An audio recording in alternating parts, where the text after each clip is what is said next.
IJK கட்சியினோட கொள்கைகள் மற்றும் உறுப்பினர் சேர்க்கையை மக்களிடம் எப்படி கொண்டு சேர்க்கிறீங்க சார்? ஒரு விவசாய குடும்பத்தில் பிறந்த ஒருவர் தான் இந்த நாட்டை தமிழகத்தை ஆள வேண்டும் அப்படிங்கிறது எங்களுடைய கொள்கை. சமூக பிரச்சனைகளுக்காக தொடர்ந்து இந்திய ஜனநாயக கட்சி குரல் கொடுத்துட்டு வந்துட்டு இருக்கு. அதை பற்றி கொஞ்சம் சொல்லுங்க. அண்ணா யூனிவர்சிட்டியில் நடந்துச்சு, ஐஐடியில் நடந்துச்சு. ஸோ இது மாதிரி நடக்குது. குற்றவாளிகளை காப்பாற்றுவதிலே நோக்கமாக இருந்தோம் அப்படின்னம்னா இந்த குற்றம் பெருகத்தான் செய்யும், குறையாது. கிட்டத்தட்ட மிகப்பெரிய பாதிப்பு வரும் அந்த டங்ஸ்டன் சுரங்கத்தால். இந்திய ஜனநாயக கட்சி தலைவர் ரவி பச்சமுத்து அவர்கள் கடந்த 7ஆம் தேதி ஒரு போராட்டத்தில் கலந்துக்கிட்டாரு. தொடர்ந்து நாங்கள் குரல் கொடுத்துட்டு இருக்கோம். 1 டன் பாறையை நீங்கள் வெட்டி எடுத்து அதிலிருந்து ஒரு 2 கிராம் டங்ஸ்டன் நீங்கள் வெட்டி எடுக்கீங்கன்னா அதுக்கு அப்போ எவ்வளவு அழிக்கணும்? அப்போ இது என்ன மாதிரியான ஒரு அழிவை நோக்கி இது போய்கிட்டு இருக்குது அப்படிங்கிறதுல மக்கள் மத்தியில் இந்திய ஜனநாயக கட்சி தொடர்ந்து மக்களோடு மக்களாக தோல் கொடுக்குங்கிறதுல எந்த விதமான மாற்று கருத்தும்.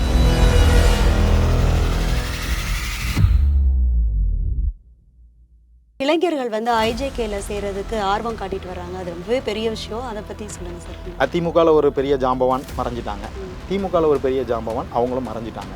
இதுக்கப்புறம் பார்த்தீங்கன்னா இப்போ ஒரு இளைஞர்களை நோக்கி தமிழக அரசியல் நகர்ந்துக்கிட்டு இருக்கு. ஒரு விஜய் வந்திருக்காரு, வைகோ அவருடைய மகன் இப்போ அரசியல் களத்தில் அவர் வந்துகிட்டு இருக்காரு. ஸோ அப்படிங்கும்போது நம்ம இந்திய ஜனநாயக கட்சியிலையும் ரவி சார் இப்போ உள்ள தீவிரமாக இப்போ இறங்கியிருக்காங்க.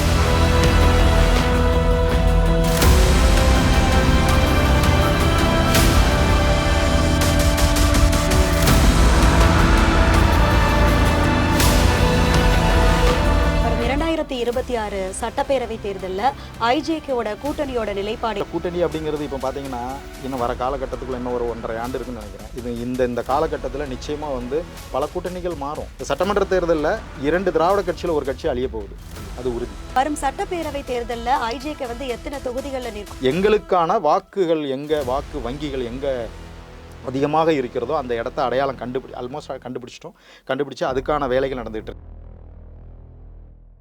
வேந்தர் தொலைக்காட்சி நேயர்கள் அனைவருக்கும் வணக்கம். தொடர்ந்து இந்திய ஜனநாயக கட்சி பல்வேறு சமூக பிரச்சனைகளுக்கு குரல் கொடுத்துட்டு வந்துட்டு இருக்கு. அது தொடர்பாக விளக்குவதற்கும் பல்வேறு கேள்விகளுக்கு விளக்கம் அளிப்பதற்கும் இன்றைக்கு நம்மளுடைய அரங்கத்திற்கு நம்ம எல்லாருக்குமே தெரிஞ்ச இந்திய ஜனநாயக கட்சியின் மாநில கொள்கை பரப்பு செயலாளர் நெல்லை ஜீவா அவர்கள் வருகை புரிந்திருக்கிறார். அவரை வரவேற்றுட்டு நம் நிகழ்ச்சிக்குள் போகலாம். சார் வணக்கம் சார், எப்படி இருக்கீங்க? நல்லா இருக்கேன். Thank you sir. இப்போ ஐஜேகே கட்சியினோட கொள்கைகள் மற்றும் உறுப்பினர் சேர்க்கையை மக்களிடம் எப்படி கொண்டு சேர்க்கிறீங்க சார்? முதல்ல இந்திய ஜனநாயக கட்சியினுடைய நிறுவன தலைவர் ஐயா டாக்டர் பாரிவேந்தர் அவர்களுக்கும் எங்களது தலைவர் இளையவேந்தர் அவர்களுக்கும் மாநில மாவட்ட பொறுப்பாளர் அனைவருக்கும் முதற்கண் பணிவான வணக்கத்தை தெரிவித்துக் கொள்கிறேன். இந்திய ஜனநாயக கட்சியினுடைய கொள்கைகளை ஐயா பாரிவேந்தர் அவர்கள் ரொம்ப நீண்டமாக அதாவது ரொம்ப விரிவாக அதை பற்றி அலசி ஆராய்ஞ்சி ஒரு 10 கொள்கைகளை வகுத்து எடுத்திருக்காங்க. இது மற்ற கட்சிகளுக்கும் நம்ம கட்சியும் பார்த்தீங்கன்னா ரொம்ப வித்தியாசம் இருக்கும். இந்த கொள்கைகளில் மிக முக்கியமான கொள்கை அப்படின்னு சொல்லணும்னா பெண்களுக்கு சம உரிமை, அரசியலாக இருக்கட்டும் மற்ற விஷயங்களாக இருக்கட்டும் சம உரிமை அப்படிங்கிறதுல அவர் ரொம்ப தெளிவாக இருந்தார். அதில் குறிப்பாக ரொம்ப காலமாக அதை நாங்கள் தொடர்ந்து வலியுறுத்திட்டு வர்ற நேரத்தில் மறைந்த மாண்புமிகு தமிழக முன்னாள் முதல்வர் ஜெயலலிதா அவர்கள் இதை தமிழகத்தில் பெண்களுக்கு கார்ப்பரேஷன் தேர்தலாக இருக்கட்டும் இல்லை பஞ்சாயத்து தேர்தல் இதில் 50% இடஒதுக்கீடு அப்படிங்கிறத நடைமுறைப்படுத்தினாங்க. இந்த நேரத்தில் அவங்களுக்கு நாங்கள் நன்றி சொல்ல கடமைப்பட்டிருக்கோம். ஏன்னா எங்களுடைய கொள்கையை அவங்க இம்ப்ளிமெண்ட் பண்ணியிருக்காங்க. 2வது விஷயமா பார்த்தீங்கன்னா ஒரு விவசாய குடும்பத்தில் பிறந்த ஒருவர் தான் இந்த நாட்டை தமிழகத்தை ஆள வேண்டும் அப்படிங்கிறது எங்களுடைய கொள்கை, மிக முக்கியமான கொள்கை. அதில் சொல்லப்போனால் இப்போ கடந்த தேர்தலில் கூட மாண்புமிகு முன்னாள் முதல்வர் எடப்பாடியார் கூட ஒரு விவசாய குடும்பத்தில் பிறந்தவர் தான். அதுவும் கிட்டத்தட்ட எங்களுடைய கட்சியினுடைய கொள்கையை ஓரளவுக்கு நாங்கள் நிறைவேற்றி கொண்டோம் அப்படிங்கிற ஒரு சந்தோஷமாக இருக்குது. ஏன்னா ஒரு விவசாய குடும்பத்தில் பிறந்தவர் தான் இன்னைக்கு நடைமுறையில் இருக்கக்கூடிய பிரச்சனைகளை அதை கையாளணும் அப்படின்னா ஒரு விவசாய குடும்பத்தில் பிறந்த கண்டிப்பாக அவங்களால தான் முடியும். ஆமாம், அதனால ஒரு சினிமா துறையிலிருந்து வர்றவங்க ஒரு முதல்வராக இருக்கிறவங்களுக்கெல்லாம் அதனால ஒரு முதல்வர் வரணும்னா அவங்க விவசாய குடும்பத்திலேருந்து வரணுங்கிறதுல ஐயா ஒரு கொள்கையாக வச்சுருக்காங்க. ஸோ தொடர்ந்து அது வரணும் அப்படிங்கிறதுல நாங்கள் முன்னெடுப்பு எடுத்து போயிட்டு இருக்கோம். கண்டிப்பாக சார். அடுத்து பார்த்தீங்கன்னா இன்று தமிழகத்தில் உள்ள அரசியல் கட்சிகளில் முக்கிய பிரச்சனையாக எழுப்பக்கூடிய விஷயங்கள் என்னவா பார்க்குறீங்க? இன்றைக்கி இருக்கக்கூடிய பிரச்சனைகளை ரெண்டு வகையாக நம்ம பிரிச்சுக்கலாம். ஒன்று வந்து நெடுங்காலமாக தொடர்ந்து குரல் கொடுத்து கொண்டு வருகின்ற ஒரு பிரச்சனை, அது ஒன்று. அடுத்தது நிகழ்கால பிரச்சனை, இப்போ என்ன நடந்துட்டு இருக்கு அப்படிங்கிறது. தொடர்ந்து குரல் கொடுத்துட்டு வர்றது வந்து நம்ம காவிரி நீர் பிரச்சனை வந்து நம்ம சொல்லலாம், ஒரு எடுத்துக்காட்டாக சொல்லலாம். அது வந்து தொடர்ந்து வந்துட்டு இருக்கு. முல்லை பெரியார் பிரச்சனை இல்லை, பாலாறு இல்லை, அதுதான் தொடர்ந்து நடக்கக்கூடிய பிரச்சனைன்னு நம்ம சொல்லிட்டோமே. அது அப்படிதான். அது பல போராட்டங்களை நம்ம பார்த்துட்டோம். ஆனாலும் மக்கள் தொடர்ந்து குரல் கொடுத்துட்டு இருக்காங்க. அது ஒரு போராட்டம், அது ஒரு அரசியல் கட்சி இன்னைக்கு சந்திக்கக்கூடிய ஒரு மிக முக்கியமான பிரச்சனை. அடுத்து பார்த்தீங்கன்னா இப்போ நிகழ்கால பிரச்சனை அப்படின்னு சொன்னீங்கன்னா, குறிப்பாக சொல்லணும்னா மிக முக்கியமாக டங்ஸ்டனும் பாலியல் சம்பந்தமான குற்றங்கள், அந்த பிரச்சனையை நம்ம வந்து சொல்லலாம். இன்னைக்கு கூட நீங்கள் எடுத்துக்கிட்டிங்கன்னா, இன்னைக்கு போக்சோவில் வந்து ஒரு 4 பேர் இன்னைக்கு கைது பண்ணியிருக்காங்க. 4 பேர் மேலே இன்னைக்கு கரூர், மதுரை, அப்புறம் கோயம்புத்தூர், அது தொடர்ந்து நடந்துகிட்டே தான் இருக்குது. ஆமாம், அது தொடர்ந்து நடந்துட்டு இருக்குது. அதையும் என்ன முற்றுப்புள்ளி தான் எப்போ கிடைக்கும் அப்படிங்கிற ஒரு இல்லை, முற்றுப்புள்ளி அரசாங்கம் வந்து கடுமையான இதுக்கு தண்டனை கொடுக்கணும். இன்னைக்கு கூட வந்து நீங்கள் டெல்லி, கொல்கட்டாவில் நடந்த சம்பவத்துக்கு வந்து இன்னைக்கு இப்போ இது தீர்ப்பு வந்துருக்குது. தீர்ப்புங்கிறத விட அது 20ஆம் தேதி தீர்ப்பு வருதுன்னு நினைக்கிறேன், தண்டனைக்கான தீர்ப்பு. பட் அவனுக்கு குற்றவாளி தான் அப்படிங்கிறத ஊர்ஜிதம் பண்ணிட்டாங்க. ஸோ அதுக்கு அது இந்த தண்டனை வந்து இனி யாரும் இந்த தப்பை செய்யக்கூடாது அப்படிங்கிற நீதிபதி வந்து அப்படின்னு சொல்லியிருக்காரு. இதை மாதிரி இங்கேயும் நம்ம வந்து தண்டனைகள் என்னைக்கு கடுமையாக்கப்படுதோ அன்னைக்கு தான் குற்றங்கள் குறையும். அதன் அடிப்படையில் இந்த குற்றங்கள் கொஞ்சம் பெரிய அளவில் இன்னைக்கு இருக்கு. அண்ணா யூனிவர்சிட்டியில் நடந்துச்சு, ஐஐடியில் நடந்துச்சு. ஸோ இது மாதிரி நடக்குது. குற்றவாளிகளை காப்பாற்றுவதிலே நோக்கமாக இருந்தோம் அப்படின்னம்னா இந்த குற்றம் வந்து பெருகத்தான் செய்யும், குறையாது. ஆமாம். அதே போல் விவசாயிகள் பிரச்சனை, டங்ஸ்டன் பிரச்சனை பார்த்தீங்க அப்படின்னா, அந்த ஒட்டுமொத்தமாக இன்னைக்கு அந்த மேலூர் அப்படின்னு சொல்லக்கூடிய அந்த சட்டமன்றத்துக்கு கிட்டத்தட்ட 2 லட்சத்துக்கும் மேற்பட்ட மக்கள் வசிக்கக்கூடியது. அது மேலூர் பகுதி மட்டுமே இல்லை, பக்கத்து மாவட்டமான சிவகங்கை வரையில் அது போகுது. அதனால கிட்டத்தட்ட மிகப்பெரிய பாதிப்பு வரும் அந்த டங்ஸ்டன் சுரங்கத்தால். ஸோ அது இன்னைக்கு பெரிய ஒரு பிரச்சனையாக இருக்குது. அதையும் நம்ம வந்து தொடர்ந்து நம்ம குரல் கொடுத்துட்ருக்கோம். இந்திய ஜனநாயக கட்சி சார் தலைவர் ரவி பச்சமுத்து அவர்கள் கடந்த 7ஆம் தேதி ஒரு மிகப்பெரிய போராட்டத்தில் கலந்துக்கிட்டாரு. தொடர்ந்து நாங்கள் குரல் கொடுத்துட்ருக்கோம். இது ஒரு வகையான ஒரு மக்கள் அரசியல் கட்சிகள் சந்திக்கக்கூடிய ஒரு பிரச்சனையாக பார்க்கலாம். சமூக பிரச்சனைகளுக்காக தொடர்ந்து இந்திய ஜனநாயக கட்சி வந்து குரல் கொடுத்துட்டு வந்துட்டு இருக்கு, அதை பற்றி கொஞ்சம் சொல்லுங்க. சமூக பிரச்சனைன்னு எடுத்துக்கிட்டிங்கன்னா, நீங்கள் சமீபத்தில் இப்போ நெல்லை எடுத்துக்கலாம். நெல்லையில் பார்த்தீங்கன்னா கேரள மாநிலத்தில் இருந்து கொண்டு வரக்கூடிய மருத்துவ கழிவுகள், அதுவும் குறிப்பாக புற்றுநோய் மருத்துவமனையில் உள்ள மருத்துவ கழிவுகளை எடுத்துக்கொண்டு வந்து அவங்க இங்கே திருநெல்வேலி, வள்ளியூர், தென்காசி இந்த பக்கத்து மாவட்டம், ஆமாம் எல்லைக்கும் அதுக்கும் கிட்டத்தட்ட ஒரு 50 கிலோமீட்டர் தூரத்தில் இருக்கக்கூடிய அந்த பகுதிகளில் கொண்டு வந்து இந்த மருத்துவ கழிவுகளை கொண்டு வந்து கொட்டுறாங்க. இது சம்பந்தமாக வந்து கடந்த கிட்டத்தட்ட நீங்கள் பார்த்தீங்கன்னா ஒரு வருட காலமாக அது நடந்துக்கிட்டே இருக்குது. டன் கணக்கில், அதாவது பல ஆயிரக்கணக்கான டன் கணக்கில் கொண்டு வந்து குப்பையை கொட்டுதாங்க, கழிவுகளை கொட்டுதாங்க. இது யாருமே பார்க்க முடியலை, யாருமே அதை பற்றி பேசலை. ஆனால் ஒருவருடைய சொந்த நிலத்தில், ஒரு தனிநபர் நிலத்தில் இந்த மருத்துவ கழிவுகளை கொண்டு வந்து கொட்டும்போது அவர் கொண்டு போயிட்டு ஒரு கம்ப்ளைண்ட் கொடுக்குறாரு. சுத்தமல்லிங்கிற ஸ்டேஷனில், காவல் நிலையத்தில் கொண்டு போய் கம்ப்ளைண்ட் கொடுக்குறாரு.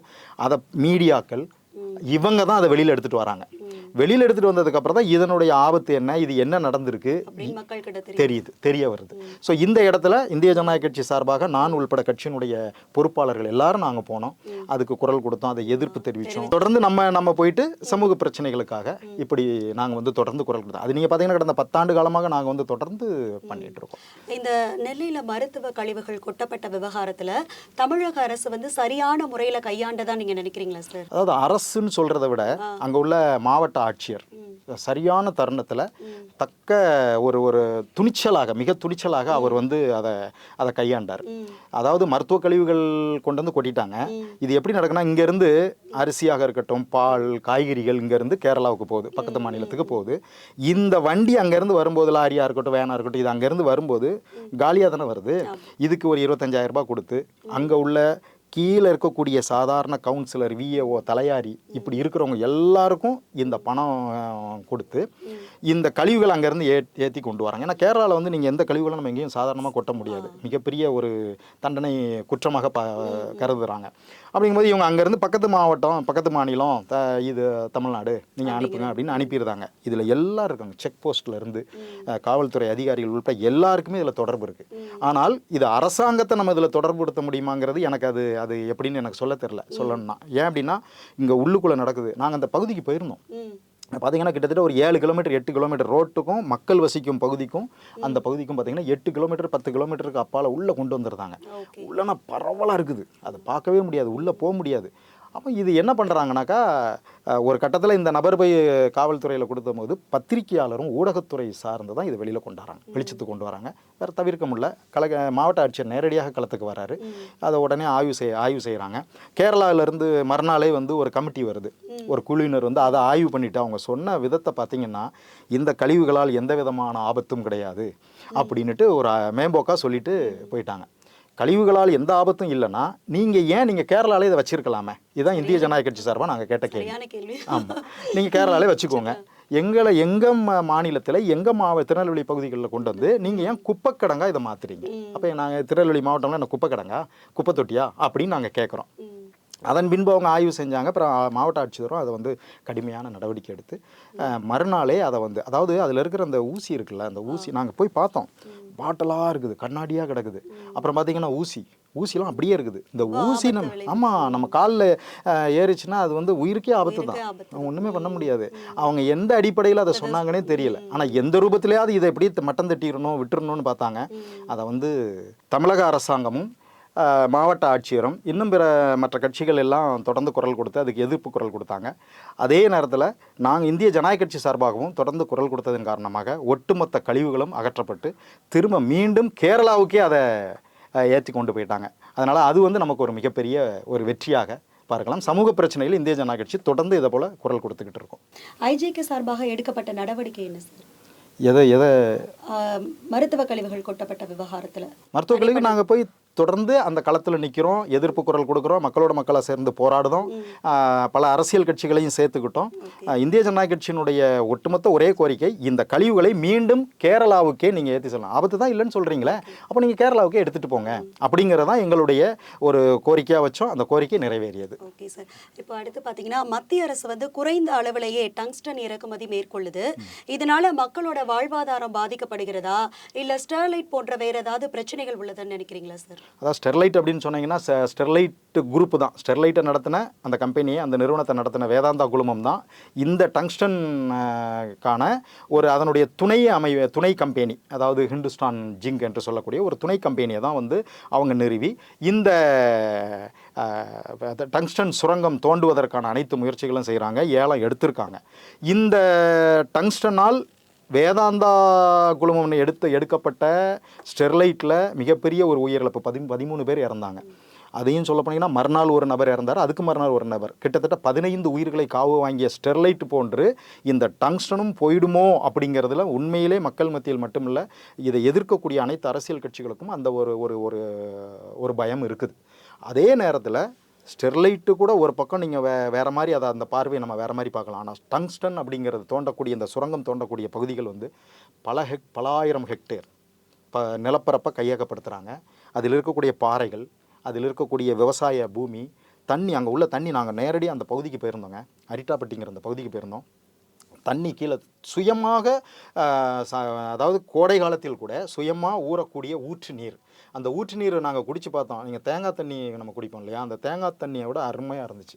அப்படிப்பட்ட நல்ல ஒரு தண்ணி சுரக்கக்கூடிய அந்த அந்த பகுதியெல்லாம் வந்து இன்றைக்கி இவங்க சுரங்கம் தோண்டினாங்கன்னா ஒட்டுமொத்தமாக அந்த நீரூற்று மாதிரி, நீரூற்றுலாம் கிட்டத்தட்ட 200க்கும் மேற்பட்ட நீரூற்று இருக்குது, சுயமாக சுரக்கக்கூடிய நீரூற்றுகள் இருக்குது.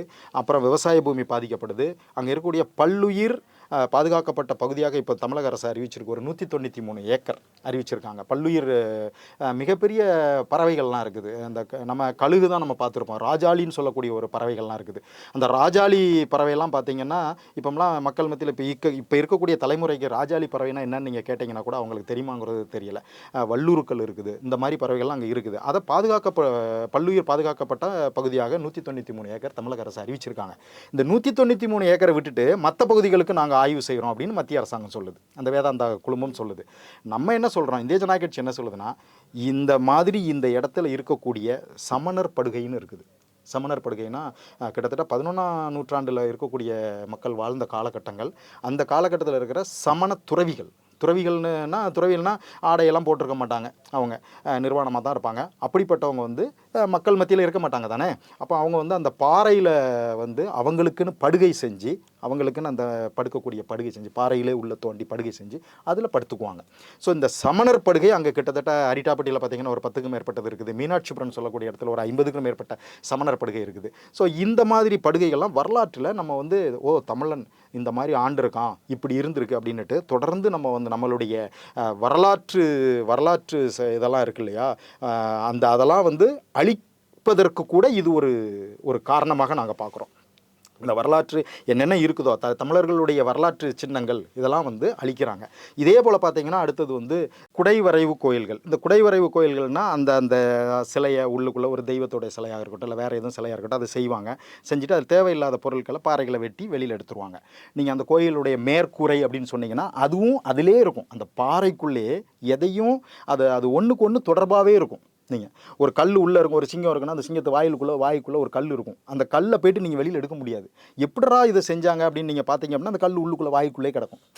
அதெல்லாம் வந்து மிகப்பெரிய வந்து தமிழருடைய பாரம்பரியமான சின்னங்கள். அவங்க எப்படி வாழ்ந்தாங்க, எப்படி இருந்தாங்க அப்படிங்கிறதுக்கு தான் இந்த குடைவரைவு கோயில்கள். அப்போ இந்த மத்திய அரசாங்கம்லாம் என்ன நினைக்கி, இவன் இந்த தமிழன் சொல்லி இவனுடைய பாரம்பரியத்தை பேசிக்கிட்டே வரலாற்றை பேசிக்கிட்டு இருக்காங்களா, இதெல்லாம் அழிச்சிரு, அப்போ எப்படி இவன் பேசுவான் அப்படிங்கிறதுக்கான ஒரு இதாக போகிறாங்களோ அப்படிங்கிற ஒரு அச்சம் இதில் இருக்குது. ஸோ இப்படிப்பட்ட பிரார்த்தனை சின்னங்களெல்லாம் இவங்க அழிக்கக்கூடிய நிலையில் இந்த டங்ஸ்டன் வந்துச்சுன்னா ஒட்டுமொத்தமாக அழிஞ்சிடும். அப்புறம் விவசாயம் நமக்கு தெரியும். நீங்கள் இதில் இருக்கக்கூடிய படிவு பாறைகள், இந்த பாறைகளை வெட்டி தான் எடுக்கிறாங்க. இந்த வெட்டி எடுக்கிற பாறைகள் பார்த்திங்கன்னா ஒரு 1000 கிலோன்னு வச்சுக்கோங்களேன், 1 டன் வெட்டி எடுக்காங்க. இந்த வெட்டி எடுக்கிற பாறையிலேருந்து 1 கிராம், அது எப்படியா 2 கிராம் தான் வந்து டங்ஸ்டனே நீங்கள் உற்பத்தி பண்ண முடியும். அப்போ 1 டன் பாறையை நீங்கள் வெட்டி எடுத்து அதிலிருந்து ஒரு 2 கிராம் டங்ஸ்டன் நீங்கள் வெட்டி எடுக்கிங்கன்னா அதுக்கு அப்போ எவ்வளவு அழிக்கணும். அப்போ இது வந்து என்ன மாதிரியான ஒரு அழிவை நோக்கி இது போய்கிட்டு இருக்குது அப்படிங்கிறதுல வந்து இதை மக்கள் மத்தியில் இந்திய ஜனநாயக கட்சி தொடர்ந்து எடுத்து கொண்டு போகுது. மக்கள்கிட்ட இதை போய் நமக்கு பேசுகிறோம். இதில் இருக்கக்கூடிய அதாவது ஒரு மிகப்பெரிய ஆபத்து என்ன அப்படிங்கிறத மக்கள் இப்போ தான் உணர ஆரம்பிச்சிருக்காங்க. நம்மக்கிட்ட இருக்கிற ஒரு பெரிய விஷயம் என்னென்னா, மேலூர் மதுரையில் பிரச்சனை அப்படின்னு சொன்னால் தஞ்சாவூர்காரங்க கண்டுக்க மாட்டாங்க, தஞ்சாவூரில் பிரச்சனை சென்னைக்காரங்க கண்டுக்க மாட்டாங்க, சென்னையில் ஒரு பிரச்சனை திருநெல்வேலியில் இருக்கவங்க கண்டுக்க மாட்டாங்க. ஏதோ தலையில் தானே அடிபட்டிருக்கு, காலுக்கு என்ன வேலை அப்படின்ற மாதிரி இவங்க விட்டுருந்தாங்க. ஆனால் இதை நம்ம வந்து மிகப்பெரிய ஒரு போராட்ட களத்தை சந்திச்சாதான் ஒட்டுமொத்த தமிழ்நாட்டே நம்ம பாதுகாக்க முடியும். யாரெல்லாம் வேண்டான்னு சொல்லி அனுப்புனாங்களோ அந்த திட்டங்களையெல்லாம் தமிழ்நாட்டுக்கு கொண்டுட்டு வராங்க. ஹைட்ரோ கார்பனாக இருக்கட்டும், ஸ்டெர்லைட்டாக இருக்கட்டும், குடங்குளமாக இருக்கட்டும், இன்றைக்கி டங்ஸ்டனாக இருக்கட்டும், இதெல்லாம் வந்து தமிழ்நாட்டுக்கு இவங்க வந்து கொண்டு வராங்க. ஏன் இன்றைக்கி வந்து டங்ஸ்டன் தயாரிப்பில் உலக அளவிலே மிகப்பெரிய நாடான சீனா தான் டங்ஸ்டன் தயாரிப்பிலே நம்பர் 1 இடம். அவங்களே இன்றைக்கி என்ன பண்ணிட்டாங்கன்னா, சுரங்கம் தோன்றதுக்கான பல சட்டத்திட்டங்களை கொண்டு வந்து சுரங்கம் தோன்றதை நிறுத்திட்டாங்க. டங்ஸ்டன் வேண்டாம் போதும் அப்படின்னு நிறுத்திட்டாங்க. அப்போ அவனே நிறுத்திட்டான். அவன் நிறுத்தின இதை வந்து நம்ம ஏன் இங்கே கொண்டுட்டு வரணும்? ஸோ இதுதான் கேள்வி. இது தொடர்ந்து மக்கள் மத்தியில் இந்திய ஜனநாயக கட்சி வந்து தொடர்ந்து மக்களோடு மக்களாக தோள் கொடுக்குங்கிறதுல எந்த விதமான மாற்று கருத்தும் கிடையாது. ரொம்ப தெளிவாக அழகாக டீட்டெயிலாக எக்ஸ்பிளைன் பண்ணீங்க. இனி வரும் காலங்கள்லையும் டங்ஸ்டன் விவகாரத்தில் வந்து இந்திய ஜனநாயக கட்சி மக்களுக்கு துணை நிற்கும் அப்படின்ட்டு தலைவர் டாக்டர் ரவி பச்சமுத்து சொல்லியிருந்தாரு. இதை பற்றி உங்களோட கருத்து என்னவா இருக்கு சார்? ஆக்சுவலாக டங்ஸ்டன் விவகாரம் அந்த மக்கள் வந்து கிட்டத்தட்ட டிசம்பர் 26, 2024 அன்றைக்கி எங்களை வந்து தலைவர் வந்து அந்த மக்களை போய் நீங்கள் நேரடியாக போய் சந்திங்க அப்படின்னு சொல்லி நிர்வாகிகள் எல்லாரும் மாநில பொறுப்பாளர் எல்லாத்தையும் அனுப்பி விட்றாங்க. அது என்ன இருக்குது, கிட்டத்தட்ட நாங்கள் போகும்போதே 60 நாளத்தை கடந்துட்டு அந்த போராட்டம் 60 நாளை தாண்டி போயிட்டு இருக்குது. அப்போ ஒவ்வொரு கிராமத்திலும் போய் அந்த மக்களை சந்தித்து இது சம்பந்தமாக நாங்கள் எங்கள் கட்சி, எங்கள் தலைவர் விவசாய குடும்பத்தில் பிறந்தவர், விவசாயிகளுடைய போராட்டத்துக்கு தொடர்ந்து குரல் கொடுக்கக்கூடியவர், உங்கள் பிரச்சனைக்கும் நாங்கள் எங்களுடைய ஆதரவு தொடர்ந்து கொடுப்போம் அப்படின்னு சொல்லி அந்த மக்கள் மத்தியில் போயிட்டு நாங்கள் பேசிட்டு வரோம். இதனை தொடர்ந்து அவங்க என்னன்னா எங்களுக்கு ஒரு அழைப்பு கொடுத்தாங்க.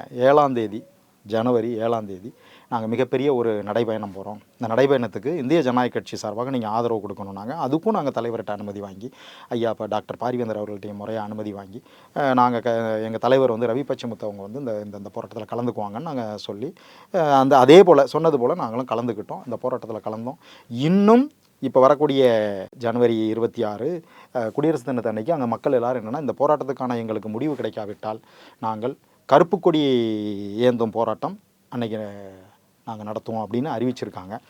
இதுக்கும் நாங்கள் எங்களுடைய ஆதரவை தெரிவிக்கிறோம். நாங்கள் அந்த பகுதிக்கு நாங்கள் போகிறோம். அந்த மக்களுடைய பிரச்சனை தீரும் வரை இந்திய ஜனநாயக கட்சி தொடர்ந்து களத்தில் நிற்கும். அதில் எங்கள் தலைவர் வந்து உறுதியாக இருக்கார். இப்போ பாஜக கூட்டணியில இருக்க ஐஜேகே மத்திய அரசு எடுத்துள்ள முடிவை எப்படி செயல்படுத்தும்னு நினைக்கிறீங்க சார்? நல்ல கேள்வி. அதாவது இதில் காமெடி என்னென்னா, பாஜக கூட்டணியில் அங்கம் வகிக்கிறது ஒரு பக்கம் இருக்கட்டும். நாங்கள் எந்த மத்திய அரசாக இருக்கட்டும், மாநில அரசாங்கமாக இருக்கட்டும், மக்கள் பிரச்சனை, மக்களுக்கான பிரச்சனை எதுனாலும் மக்களோட நாங்கள் நிற்போம். இது ஒன்று. ரெண்டாவது வந்து நீங்கள் கேட்குற கேள்வி, இன்றைக்கி பாஜகவே இந்த டங்ஸ்டன் திட்டத்தை எதுக்குது? தமிழக பாஜகனுடைய மாநில தலைவர் அண்ணாமலையே அரிட்டாப்பட்டிக்கு போகிறாரு, நாங்கள் இந்த திட்டத்தை கொண்டு வர மாட்டோம் அப்படின்னு சொல்கிறாரு. ஸோ இதுதான் இங்கே இருக்கிற முழுக்க ஒரு வேடிக்கையான விஷயம். அப்போது நாங்கள் அங்கம் வகிக்கக்கூடியவங்களாக இருந்தாலும் அண்ணாமலை வந்து தலைவராக இருக்கக்கூடிய பாஜகவினுடைய தலைவராக இருக்கக்கூடிய அண்ணாமலை அவர்கள் இந்த திட்டத்தை வராது, மத்திய அரசாங்கம் வந்து இதை அறிவிச்சிருன்னு சொல்கிறாரு. அப்போது அதை வந்து நம்ம எப்படி பார்க்குறது? ஸோ அதனால் அங்கம் வகிக்கக்கூடிய நம்ம மக்கள் பிரச்சனைக்கு நம்ம தொடர்ந்து குரல் கொடுத்து தான் ஆகணும். இருந்தாலும் இது கூட்டணி இல்லைங்கிறத விட மக்கள் பிரச்சனை எதுவாக இருந்தாலும் இந்திய ஜனநாயக கட்சி தொடர்ந்து குரல் கொடுக்கும்.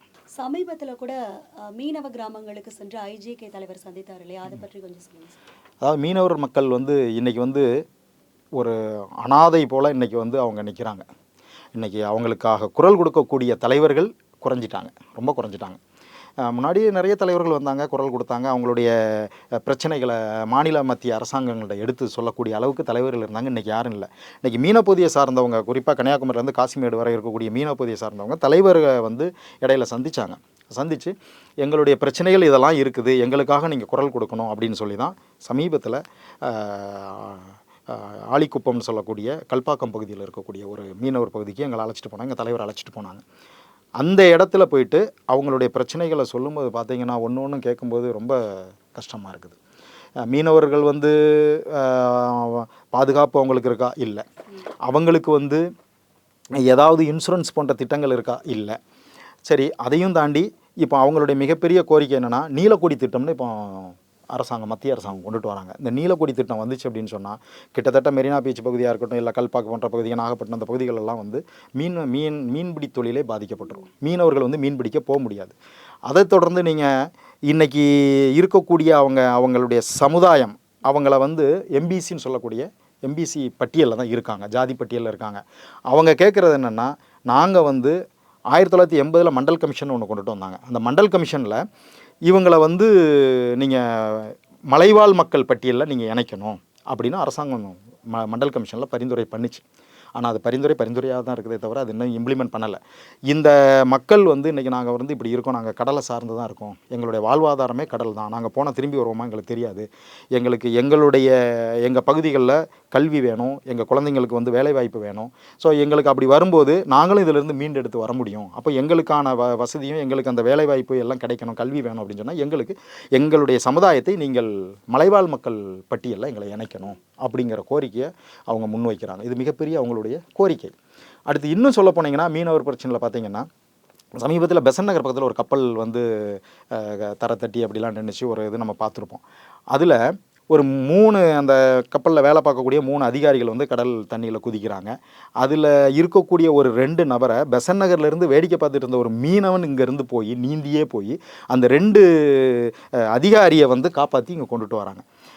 அந்த பயிற்சி பெற்று மிகப்பெரிய படிப்பு படித்து இருக்கக்கூடிய அந்த கப்பலில் வேலை பார்க்கக்கூடிய அதிகாரிகளால் அந்த கடலில் கரை தெரியுது, கரைக்கு நீந்தி வர முடியல. ஆனால் இங்கேருந்து கரையிலேருந்து போய் ஒரு 2 மீனவனை காப்பாற்றி மீண்டும் கரைக்கு கொண்டுட்டு வரானா, அப்போ அந்த மீனவனுடைய வலு, தெம்பு, திராணி, அவன் உடம்புல எவ்வளவு இது இருக்கும், அவனுக்கு மன தைரியம் இருக்கும். ஸோ அப்படி ஒரு சம்பவங்கள். அதே போல் பார்த்தீங்கன்னா, இப்போ இடையில ஒரு ராமநாதபுரத்தில் ஒரு மீனவர் அப்படி தான் கடலில் வந்து மீன் பிடிச்சிட்டு இருக்கும்போது இங்கேருந்து டோக்கன் போட்டு போவாங்க. அவங்களுடைய ப்ரொசீஜர் எப்படி இருக்குன்னா, 7 நாள் டோக்கன் போட்டுட்டு 7வது நாள் இங்கே வந்துடணும். இங்கேருந்து போட் எடுத்துகிட்டு போவாங்க, மீன் பிடிப்பாங்க, 7வது நாள் இங்கே கரைக்கு வந்துடுவாங்க. 7வது நாள் வரலை அப்படின்னா ஏதோ ஆபத்து, 8, 9, 10, 11 அப்படின்னு அது போகும். ஸோ ஏதோ ஆபத்தாயிருச்சு அப்படின்னு தான் நம்ம மக்கள் வந்து அப்படி தான் மீனவருடைய வாழ்வாதாரம் அப்படி தான் இருக்குது. இந்த ஒரு மீனவன் வந்து ஒரு கப்பல் வந்து கவுந்துருது. அவன் என்ன பண்ணதான், அதில் இருக்கக்கூடிய 2 மீனவரை வந்து காப்பாற்றிடுறாங்க. மீதம் இருக்கக்கூடிய ஒரு நபரை வந்து என்ன பண்ணுறாங்கனாக்கா, அவன் அந்த டீசல் பெட்ரோல் போடுறது அல்லது இந்த தண்ணி கேன் கொண்டு போவாங்களே, அந்த கேன் 35 லிட்டர் 25 லிட்டர் கேனை பிடிச்சிக்கிட்டே கடலில் இருந்திருக்கான். கிட்டத்தட்ட அவனுடைய பாடியை கைப்பற்றுறாங்க, அதை எடுத்து போஸ்ட்மார்ட்டம் பண்ணுறாங்க. சென்ட்ரல் கவர்மெண்ட் அதை எல்லாத்தையும் உடல் கூராய்வு பண்ணி அவன் வந்து இறந்து கிட்டத்தட்ட 7 நாள் ஆகிறது அப்படின்னு போஸ்ட்மார்ட்டம் ரிப்போர்ட் வருது. ஆனால் அவன் கடலில் காணாமல் போய் கிட்டத்தட்ட பார்த்தீங்கன்னா 20 நாள் ஆகுது. அப்போ கிட்டத்தட்ட அவன் 10-12 நாள் வந்து உயிரோட கடலிலேயே மிதந்துட்டு இருந்திருக்கான். அப்போ அவனுடைய உடம்பு எவ்வளவு வலு இருந்திருக்கும் பாருங்கள் அவனுக்கு. ஸோ இதெல்லாம் வந்து என்னென்னா அவங்க என்ன சொல்கிறாங்கன்னா, சார் நாங்கள் 10 நாள் கடலுக்குள்ளேயே நாங்கள் உயிரை பயணம் வச்சு நாங்கள் இருக்கோம் சார், எங்களை காப்பாற்றுறதுக்கு எங்களுக்கு ஏதாவது வேணும், ஆம்புலன்ஸ் சர்வீஸ் வேணும், ரோடு ஆக்சஸ் பண்ணக்கூடிய இடத்துல ஆம்புலன்ஸ் எல்லாம் இருக்குது, எங்களுக்கு கடலில் என்ன வசதி இருக்குது அப்படின்னு சொல்கிறாங்க.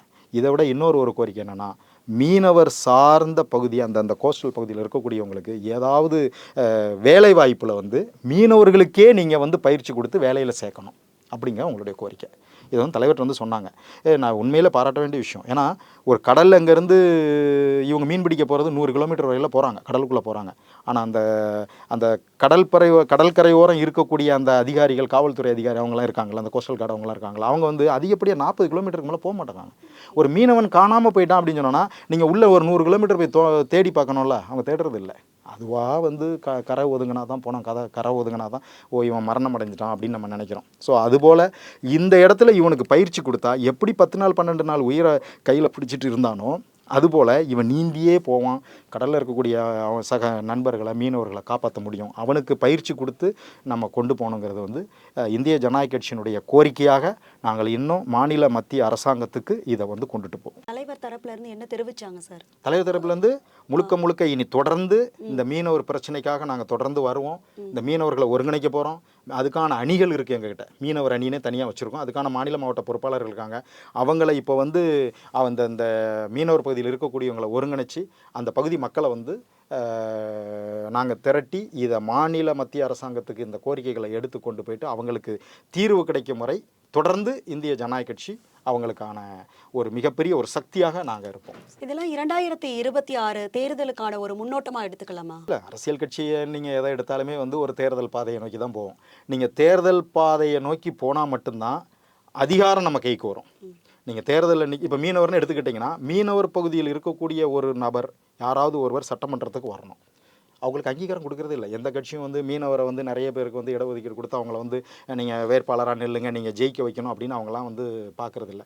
அப்போ மீனவருடைய பிரச்சனையை நீங்கள் சட்டமன்றத்தில் பேசணும்னா ஒரு சக மீனவன் 1 2 3 அவங்க சட்டமன்ற உறுப்பினராக போகும்போது தான் இவங்களுடைய பிரச்சனைகளை அங்கே முன்னெடுத்து வைக்க முடியும். அப்போ தான் அவங்களுக்கு வந்து தீர்வு கிடைக்கோ இல்லையோ அங்கே நம்ம குரல் கொடுக்க முடியும். குரல் கொடுக்கக்கூடிய சக்தி யாராக இருக்கும் அப்படின்னு சொன்னால் அந்த சக்தியை யார் கொடுக்க போகிறோம் அப்படின்னா அது இந்திய ஜனநாயக கட்சி நிச்சயமாக கொடுக்கும். இன்றைக்கி அதை நோக்கி 2026 தேர்தலை நோக்கி நாங்கள் போய்கிட்டு இருக்கோம். இப்போவே அதுக்கான மாவட்டங்களை தேர்ந்தெடுத்து எங்களது கட்சி தலைவருடைய வழிகாட்டுதலின் பேரில் நாங்கள் வேலை செஞ்சுக்கிட்டு இருக்கோம். இப்போ நீங்கள் சொல்லியிருந்தீங்க மீனவ பிரச்சனைகளை பேச வேணும் அப்படின்னா சட்டமன்றத்துக்கு செல்லணும் அப்படின்னு சொல்லியிருந்தீங்க. அதை பற்றி கொஞ்சம் சொல்லுங்கள் சார். இல்லை, மீனவர் பிரச்சனை தானே இல்லை, நீங்கள் எந்த பிரச்சனையாக இருந்தாலும் ஒரு சட்டமன்றத்தில் போய் நம்ம பேசுறதுக்கான நமக்கு ஆட்கள் இருக்கணும். இன்றைக்கி கூட்டணி தர்மம் அப்படின்னு நம்ம சொல்லிட்டு மக்கள் பிரச்சனையை பற்றி நம்ம பேசாமல் ஒதுங்கிடுறோம். நம்ம கூட்டணி கெட்டு போவோம், கூட்டணியினுடைய தர்மம் கெட்டு போவோம் அப்படின்னு நம்ம நினைக்கிறோம்.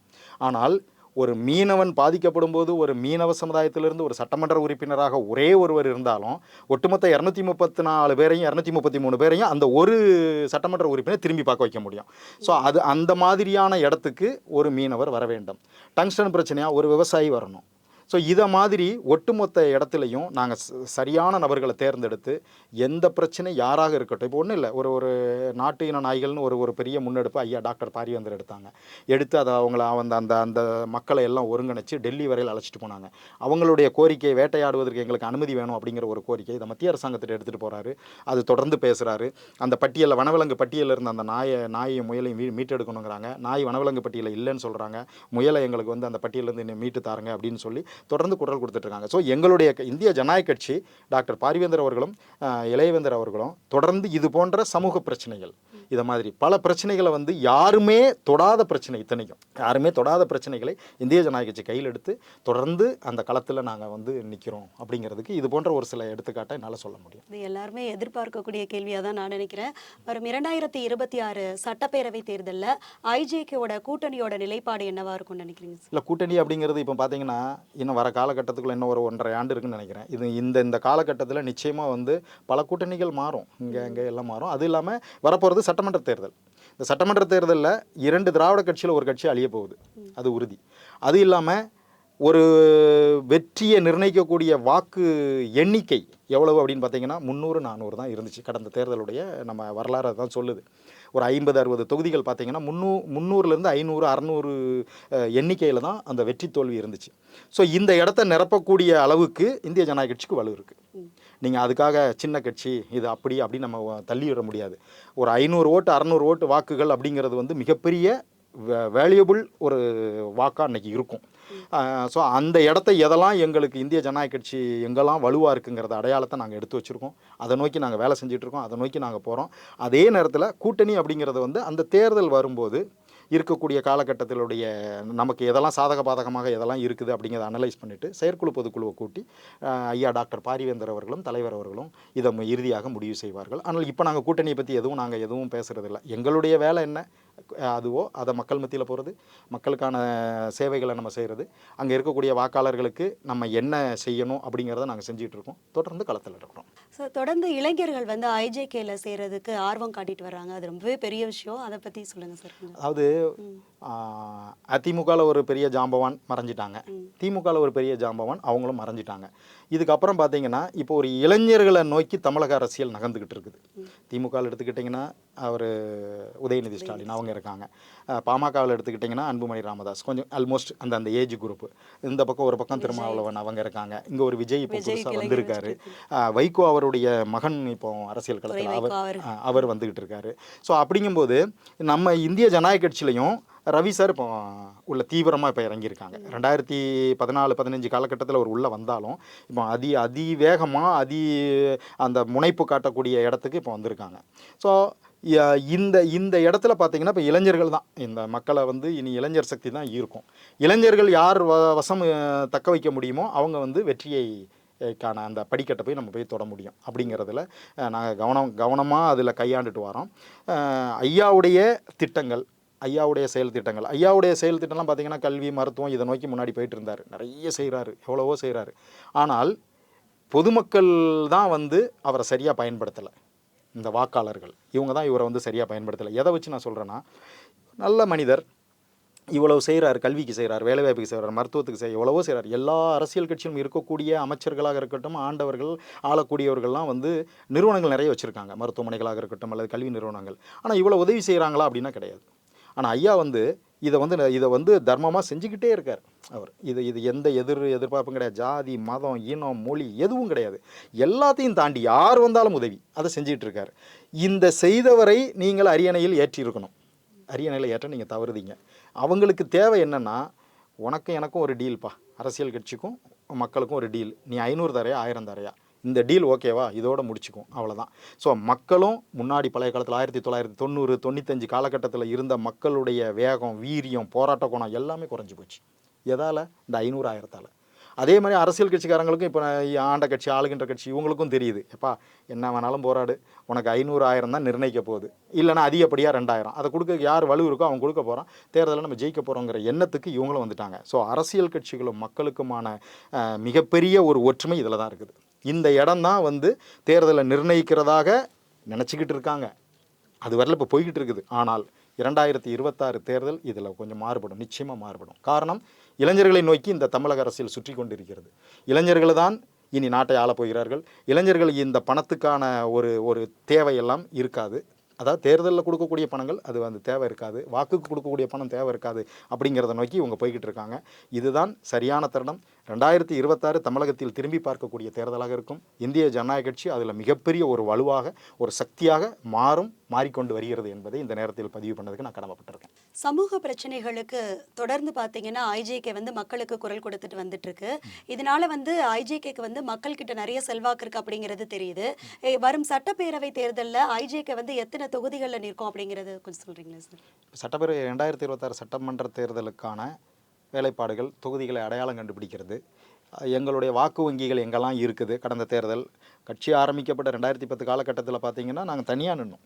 இந்திய ஜனநாயக கட்சி தனியாக நின்று கிட்டத்தட்ட 100க்கும் மேற்பட்ட தொகுதிகளில் நின்று கணிசமான வாக்குகளை நாங்கள் வாங்கினோம். அப்போவே கட்சி ஆரம்பித்த உடனே வந்து நாங்கள் தேர்தலில் நின்று மிகப்பெரிய ஒரு வாக்கு எண்ணிக்கைகள் பெற்ற காலகட்டம் இருக்குது. அது மாதிரி எந்தெந்த தொகுதிகள் நமக்கான வாக்குகள் சதவீதம் அதிகமாக இருக்குது அப்படின்னா ஏற்கனவே உங்கள்கிட்ட சொன்ன பாருங்கள், இந்த 300, 400, 500 வித்தியாசம்தான் வெற்றி தோல்வியை நிர்ணயிக்கக்கூடியது. அதுபோல் அப்போ இந்திய ஜனநாயக கட்சியினுடைய அடையாளங்கள் எங்கே இருக்குது? அதுக்காக நீங்கள் வந்து 300, 400 தான் இந்திய ஜனநாயக கட்சியினுடைய வாக்கு வங்கியாக நினச்சிடாதீங்க. எங்களுக்கான வாக்குகள் எங்கே, வாக்கு வங்கிகள் எங்கே அதிகமாக இருக்கிறதோ அந்த இடத்த அடையாளம் ஆல்மோஸ்ட் கண்டுபிடிச்சு அதுக்கான வேலைகள் நடந்துகிட்டு இருக்குது. இப்போ நீங்கள் பார்த்தீங்கன்னா சேலத்திலேருந்து ஆரம்பிச்சுன்னா சேலம், பெரம்பலூர், அரியலூர், தஞ்சாவூர், ராமநாதபுரம், இன்னும் தென் மாவட்டங்களில் ஒரு சில பகுதிகள், திருநெல்வேலி, தென்காசி பகுதிகள், இங்கே வட மாவட்டங்கள், விழுப்புரம், கடலூர் பகுதிகள், இதெல்லாம் வந்து அடையாளப்படுத்தி வச்சுருக்கோம். இந்த இடங்களில் வந்து அந்த தொகுதியை தேர்ந்தெடுத்து அதுக்கான நிர்வாகிகளை போட்டு அந்த சட்டமன்ற தொகுதி வாரியாக இப்போவே நாங்கள் இந்த பூத் கமிட்டி போடக்கூடிய வேலைகளை கூட நாங்கள் ஆரம்பிச்சிட்டோம். ஸோ இந்த வேலைகள் இன்னும் தொடர்ந்து நடக்கும். இதில் ஒரு 6 மாதம் கழித்து இதிலிருந்து ஒரு நமக்கு ஒரு கன்க்ளூஷன் கிடைக்கும். அதை வச்சுட்டு அடுத்த மூவ் என்ன அப்படின்னு செக்ரிகேட் பண்ணி நாங்கள் வேலையை ஆரம்பிச்சு. சார், குறிப்பாக இப்போ சொன்னீங்க சேலம், அரியலூர், பெரம்பலூர் சொன்னீங்க. அது தவிர மண்டல வாரியாக வேற எங்கேயாவது போட்டியிடுவதற்கான வாய்ப்பு இருக்கா? அதாவது இப்போ நாங்கள் ஒரு 13 பாராளுமன்ற தொகுதி, ஒரு பாராளுமன்ற தொகுதினா கிட்டத்தட்ட 6 சட்டமன்ற தொகுதியை உள்ளடக்கியதாக இருக்கும். கிட்டத்தட்ட ஒரு 13 பாராளுமன்ற தொகுதிக்கு பாராளுமன்ற தொகுதி பொறுப்பாளர்கள் நியமனம் செய்து அதுக்கான ஒவ்வொரு சட்டமன்ற தொகுதிக்கும் ஒரு சட்டமன்ற தொகுதி பொறுப்பாளர்களை நியமித்து அதுக்கு கீழே பூத் கமிட்டி போட வேண்டிய வேலைகள் எல்லாத்தையும் இப்போ தொடர்ந்து கிட்டத்தட்ட ஒரு 6 மாத காலமாக அதை செஞ்சிட்ருக்கோம். ஒரு 13 பாராளுமன்ற தொகுதி. இப்போ 13 எடுத்துக்கிட்டிங்கன்னா கிட்டத்தட்ட ஒரு தொகுதியிலையும் 6 சட்டமன்ற இது வந்துச்சுன்னா ஒரு 72-75 சட்டமன்ற தொகுதி, ஒரு சட்டசபைக்கு தேர்ந்தெடுக்கக்கூடிய 75 எம்எல்ஏ கான்ஸ்டியூஷன் நம்ம தேர்ந்தெடுத்துருக்கோம்னு வச்சுக்கோங்களேன். இது ஒரு பக்கம் வேலை நடந்துகிட்ருக்கு. இது இல்லாமல் இன்னும் கூடுதலாக அடுத்து எது நமக்கு வந்து அது சாத்தியப்படும், எது என்ன மாதிரி இருக்குங்கிறத இப்போ ஆய்வுகள் நடந்துகிட்ருக்கு. அந்த வேலைகளும் நாங்கள் செஞ்சுக்கிட்டு இருக்கோம், தொடர்ந்து செஞ்சுக்கிட்டு இருக்கோம். இன்னும் ஒரு 6 மாத காலத்துக்குள்ளே இது எது நமக்கு சாத்தியம், எது சாத்தியம் இல்லை அப்படிங்கிறது வந்து நம்ம தெரிஞ்சிடும். இது சரியாக இருக்கும், இந்த இடத்துல இருக்கும். இதில் நம்ம தேர்ந்தெடுத்து அதில் தான் நாங்கள் அது வேலை செய்ய போகிறோம். ஒட்டுமொத்தமாக 234க்கும் நம்ம வந்து வேலை செய்கிறது அப்படிங்கிறது வந்து சாத்தியமானா அது இல்லை. அதனால் செலக்டிவானது, அதை நோக்கி தான் தலைவர் இளையவேந்தர் அவர்கள் அதை இந்த 2026 நோக்கி பயணம். வரும் 2026 சட்டப்பேரவை தேர்தலில் ஐஜேகே கட்சி மிகப்பெரிய வெற்றி பெறும்னு வேந்தர் தொலைக்காட்சி சார்பாக வாழ்த்துக்களை தெரிவிச்சுக்கிறோம். எங்களுக்காக நேரம் ஒதுக்கி இவ்வளவு நேரம் தெளிவா அழகா பதிலளிச்சிங்க. இதே மாதிரி வேறு ஒரு நிகழ்ச்சியில உங்களை வந்து மீட் பண்றேன். அதுவரை உங்களிடமிருந்து விடைபெறுவது நான் உங்கள் அரசி சுதாகரன். வணக்கம்.